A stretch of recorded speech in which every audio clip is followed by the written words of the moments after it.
Let's head to Parliament now, where Tourism Minister-designate Andrew Ejapa-Mensah has agreed with the sessions that signing the Human, Sexual and Ghanaian Family Values Bill into law could have implications on domestic tourism.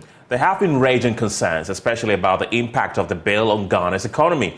Latest being the Finance Ministry, who quantified the potential loss of $3.8 billion. That question about impact of President Akufo-Addo assenting to the bill came up at the vetting committee a while ago, and my colleague James Aveji is there and joins me via Zoom with more. James, welcome to the program. What more can you tell us? Right, and before we go to my colleague James Aveji in Parliament, let's listen to the Minister-designate for Tourism. Thank you, Mr. Chairman. I also want to add my voice to congratulate you for your nomination as the Minister for Tourism. Honorable nominee, I'd like to find out from you what you envisage to be the impact on our tourism should the government assent to the LGBTQ bill. Thank you.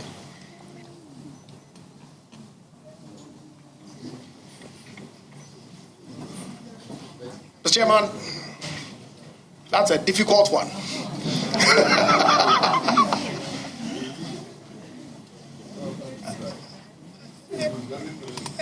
Because, I mean, our culture is our culture, ultimately.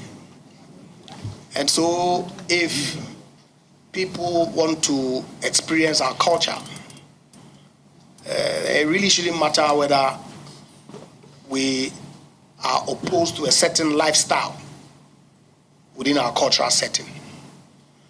But it all comes down to how you promote Ghana and position ourselves within the law, that is, if His Excellency the President assents to it. Okay, so I know it's the most topical subject matter now. Indeed, yesterday I was having conversations with my brother and some friends of mine at home, and it came up what your response would be when this question is posed to you. But I still haven't figured out an answer. But all I can say is that it definitely will have an impact, one way or the other. Some people who believe that lifestyle should be allowed everywhere may find Ghana not an attractive place. Some people who believe in our culture would find Ghana an attractive place. And so it all comes down to how you market Ghana and what it is that we offer to the world. The listing that we have, that we are encouraging people to visit our country as opposed to others. And of course, like my good friend, Chief Whip on the minority side indicated, if you promote domestic tourism, that then helps you to deal with whatever shortfalls or issues that may arise from some lack of interest because of this law. Thank you. Right. Thank you very much, Honorable Minister. In my region, that is the Ashanti region, one of the tourist attractions in the Ashanti region, I would say, is funerals. Funerals are one of the tourist attractions, and there are other cultural needs. You look at even cater weaving and everything. I'd like to find out from you whether you have the idea of how roads, because people will have to assess it, have been developed in these areas. Thank you. Mr. Chairman, in my engagements with officials of the ministry in preparation for the vetting, I was made to understand that there's already an existing program that the ministry is working with Ministry of Roads to develop last mile roads into some of our tourist enclaves that presently is difficult to find. And so when I'm giving the nod, that will be something that I'll follow up to ensure that at least the agreed kilometer, I believe, in the region of some 50 kilometers per year, is pursued so that we can improve access to our tourist sites.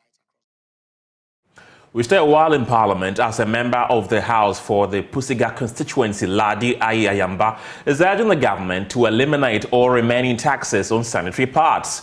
Although the 2024 budget by the former Finance Minister, Ken Ofori-Atta, introduced a zero VAT rate for locally manufactured sanitary pads and abolished import duties on raw materials for local production, Ladi Ayamba contends that the elevated prices are still a barrier for girls in rural areas. She earnestly appealed to government to contemplate the complete removal of all taxes on sanitary pads. She was reacting to the President's State of the Nation address.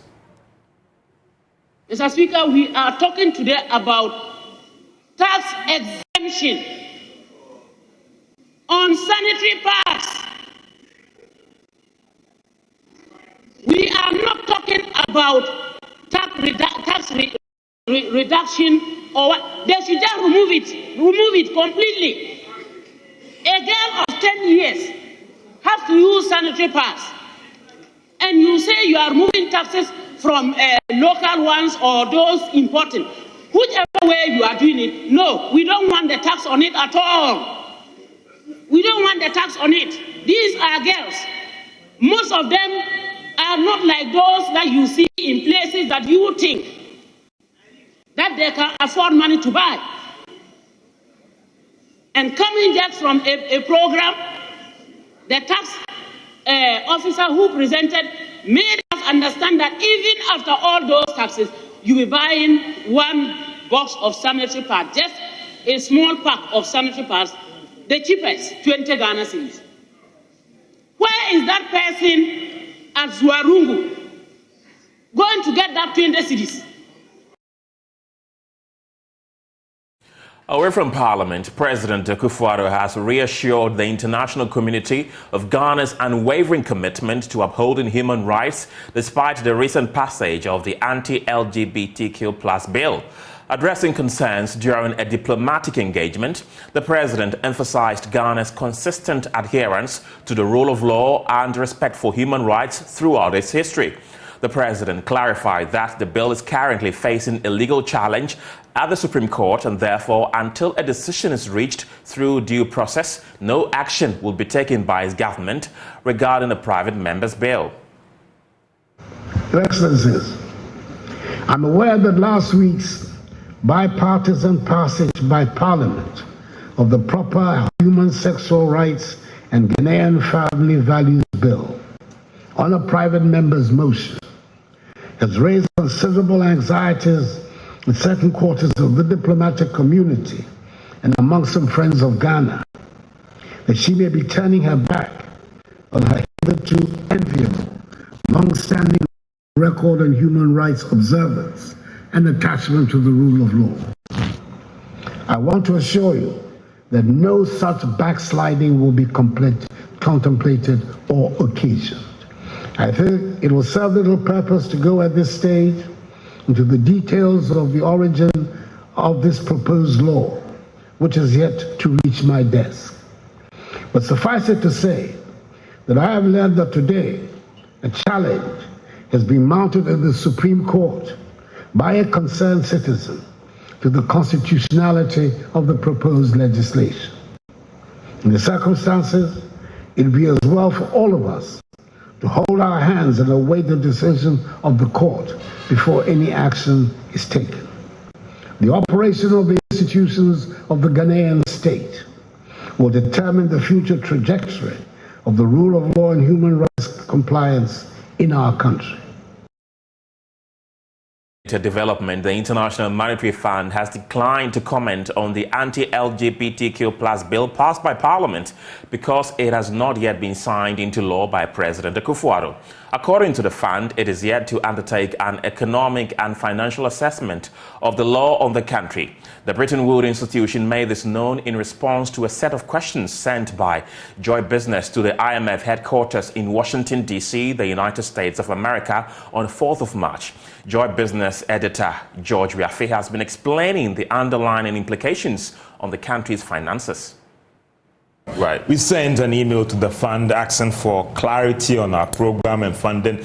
But But what they sought to explain to us in the mail was that as long as this anti-gay bill hasn't been passed into law, they don't have any comment on it right now. They also would like to comment after an economic and financial assessment has been done on Ghana's economy. So as in the particular bill and what will be their reaction, they don't have any comment on it. But they also sought to remind us as an institution what they stand for in terms of their values and against any discrimination and all the rest.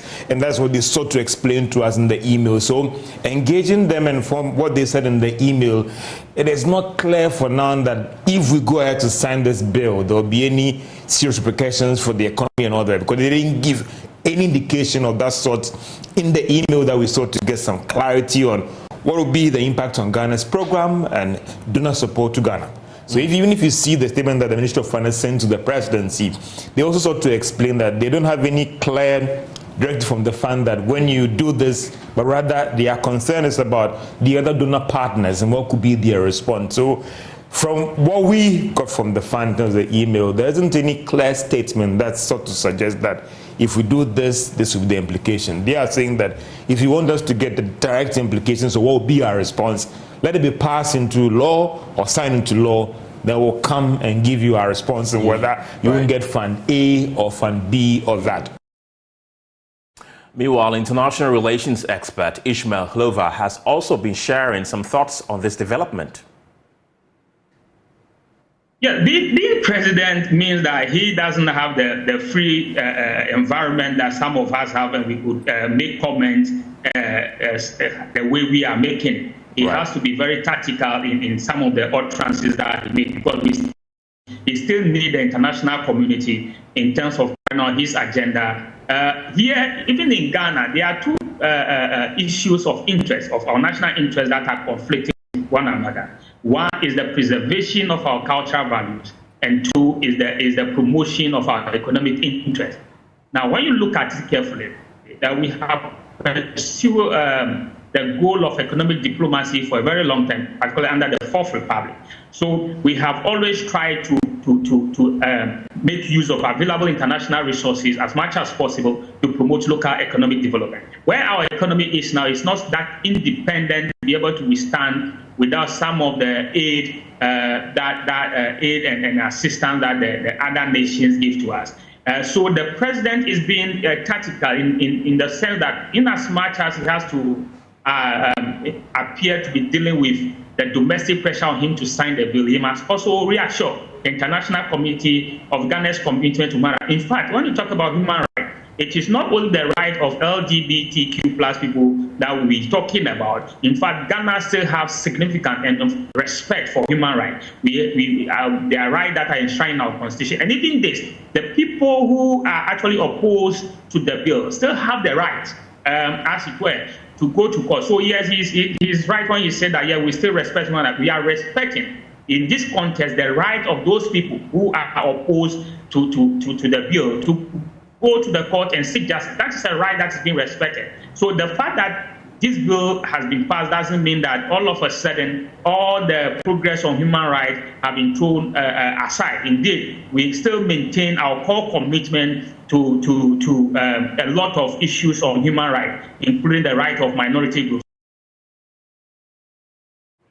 Let's take you back to Parliament, where the tourism minister designate was vetted a while ago, and speak to my colleague James Aveji for more. James, apart from tourism, there has been some questions about his role in the PDS deal. What was his response? Kindly unmute your microphone so we can hear you. Yes, Kenneth, do you hear me now? I do. Okay, so the question about the PDS was posed by the ranking member on the committee and also the minority leader, Kesela Tuposin, about what role the minister-designate played in the PDS deal. We know that he was a deputy energy minister before his current appointment. He stated that at the time the engagement was done on the PDS deal, in fact, he was a director for one of the consortium who worked on the deal. But even in that position as a director for the consortium, he did not play any active role in the deal itself. And then when he became deputy minister, his substantive minister did not give him any specific role to play on the deal. And so he stood away from having anything to do with the PDS deal. And the energy minister, Matthew Opoku-Prempeh, was also seated on the committee and affirmed his response that indeed when he became deputy minister under him, they did not give him any role to play, or even when he, Matthew Opoku-Prempeh, succeeded the previous energy minister, he didn't have any idea of him playing any role in that. So he stayed away from anything to do with the PDS deal. And what more do we have to know about this vetting? There was also the question about the former, in fact, the outgoing tourism minister, who made some assertions that, in fact, he believes that looking at the way funeral is becoming a very buoyant business in Ghana, he brought out the thought that if we could leverage on that to make funeral a tourist attraction for Ghana, to leverage on that and get some revenue out of that. But Andre Japamesa thinks that he do not believe in that. He thinks that the bereavement of beloved family persons cannot be a tourist attraction for anyone. But chairman of the committee, Joseph Osei-Wusu, thinks otherwise. He thinks, for instance, he makes the example of the Ashanti region, where he thinks that tourism is a big business. In fact, some hotels and guest houses are still in operation just because of funeral. And so he thinks that you need to give a second thought to it and see how we can still leverage on that to rake in some revenue in the tourism sector as far as funerals in Ghana are concerned. Kenneth. James Aveji there from Parliament. Thank you very much.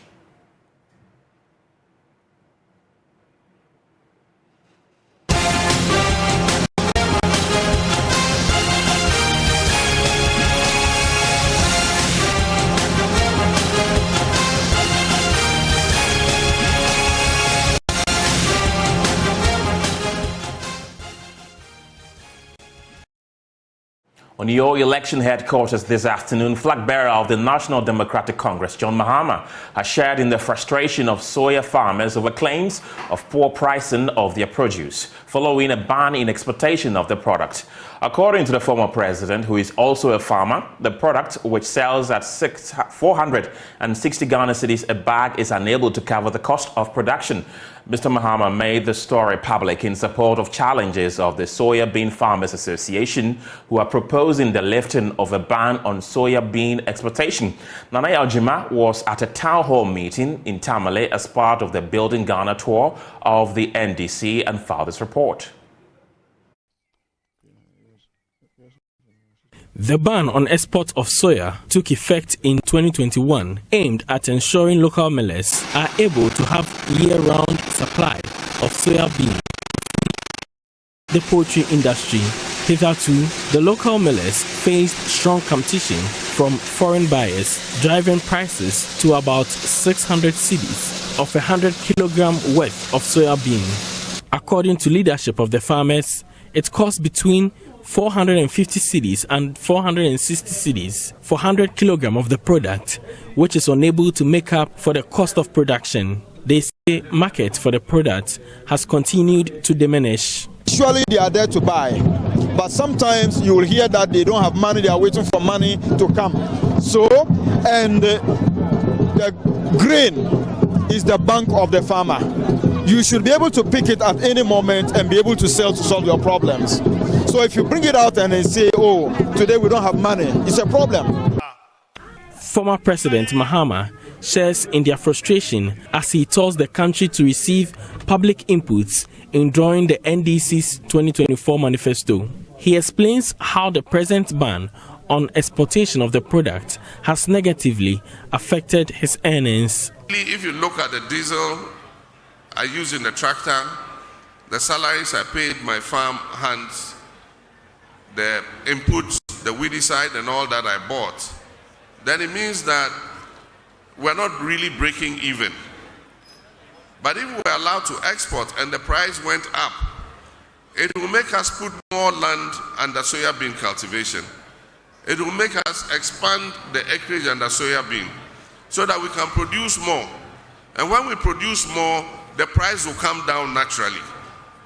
And so I agree with you that that export ban is hurting the farmers, because the price at which they are buying the soya bean from us does not encourage us to expand a production of soya bean. So I'm thinking of putting my land under another crop next year. I've started a pilot onion production. I did 20 acres, and I'm getting about 60 bags of onion per acre. And each bag of onion costs 1,000, I can sell for 1,400 cedis. And so I'm probably better off farming onion and leaving soya bean. And that's what I'm saying, let it find its natural price. Meanwhile, the Ghana Association of Soya Bean Farmers and Aggregators is proposing the government invest in the sector to drive production. Abdul Hakim Issa is Director of Administration. Ghana has the capacity of producing about 1.5 million tons in a year, but currently we are doing less than 250,000 tons a year. So our problem is that government should increase investment into the sector. We have army of unemployed youth in Ghana, and we have arable lands situated when there is nothing happening on those lands. So we are of the view that government should support the production so that people who are sitting without jobs will find something to do with those arable lands. For Joy News, Nanaya Ojima reporting.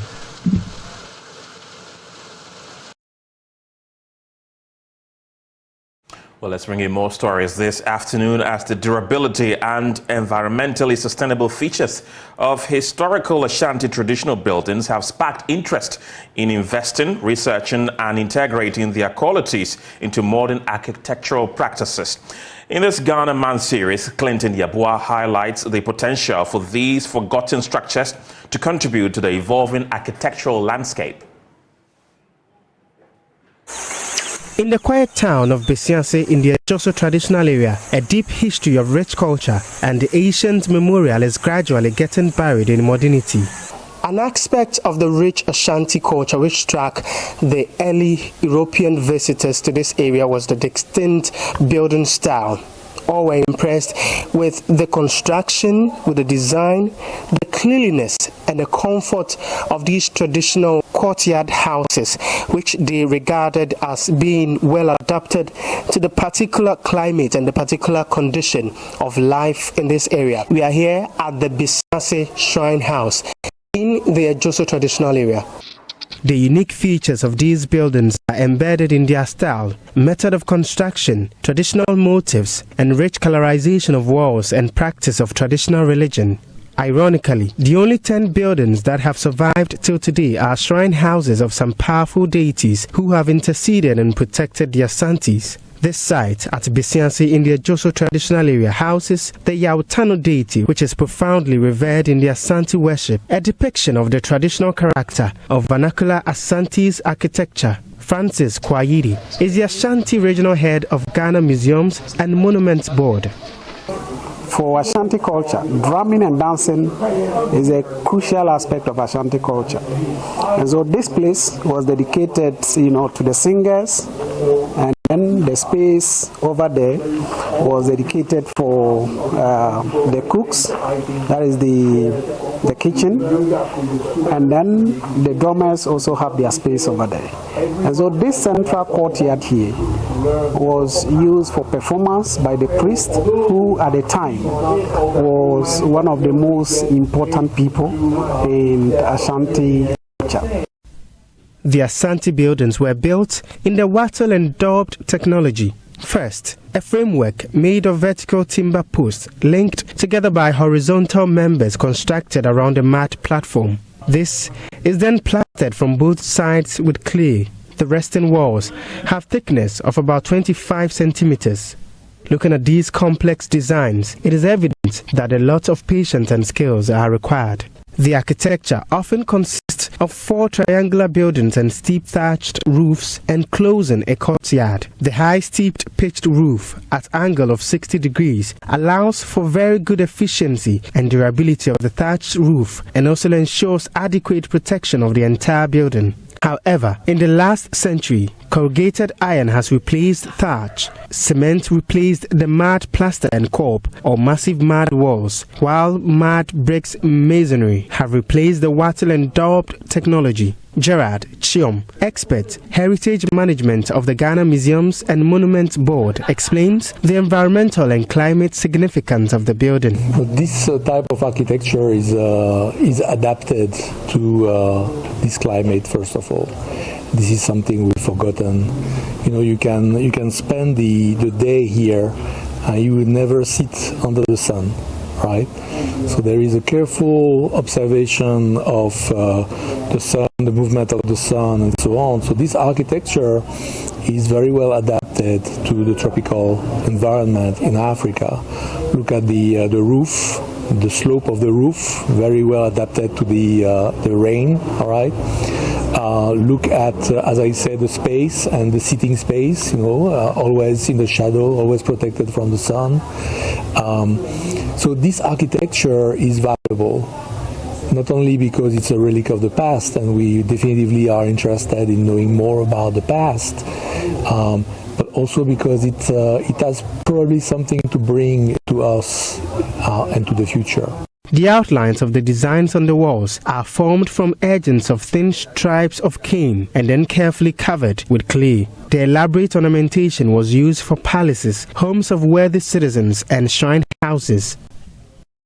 The kind of building that was adopted for these kind of people, especially the kings, the queens, the priests, were very unique and adorned with different decorations and adinkra symbols, and each of them have its own meaning, and they sort of speak to certain cultural and social norms within the society. They are the stories and the narratives behind the tangible things that you see. The meaning of some of these designs and symbols are essential part of the intangible cultural heritage.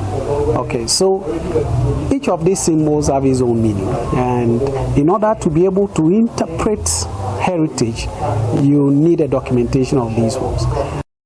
Despite technological advancements in the architectural landscape, limited research and discoveries have been made into indigenous building qualities that have stood against time. The 10 old Ashanti traditional architectural style buildings have been acquired for preservation as national monuments since 1964 by the Ghana Museums and Monuments Board and were listed as World Heritage Property by the UNESCO's World Heritage Committee in 1980. French ambassador to Ghana, Jose Amand Anyamboso, believes modern architecture can reconcile with the qualities old architectural elements bring to bear. There are some methods, some techniques that were not only valuable but are still very, very efficient. So definitely, I think that the techniques, especially what I saw, the explanation of Francis, could inspire. I'm sure that they know about, but they can be very inspiring by coming here to see again, for some of them to learn about these traditional buildings techniques, and that will be definitely very, very interesting to mix, because the modern world also need to learn a lot from the African continent. Reporting for Joy News, my name is Clinton. We've got the latest in business after the break.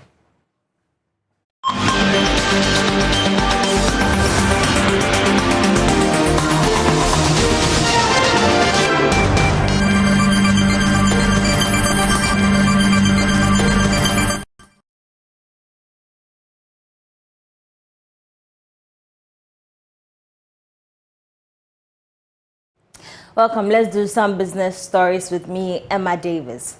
Stakeholders within the horticulture sector are calling on the Ministry of Food and Agriculture for more sensitization programs for its farmers. According to the Managing Director for the Eden Tree Limited, Catherine Krobo-Edusei, horticulture farmers lack knowledge and skills on the application of pesticides on their farms. More in this report. The horticulture sector in Ghana is growing fast and has great economic potential for young people to find a job or to become an entrepreneur. Meanwhile, the sector players say the education needs to be more practical and more close partnerships are needed with private sector in Ghana.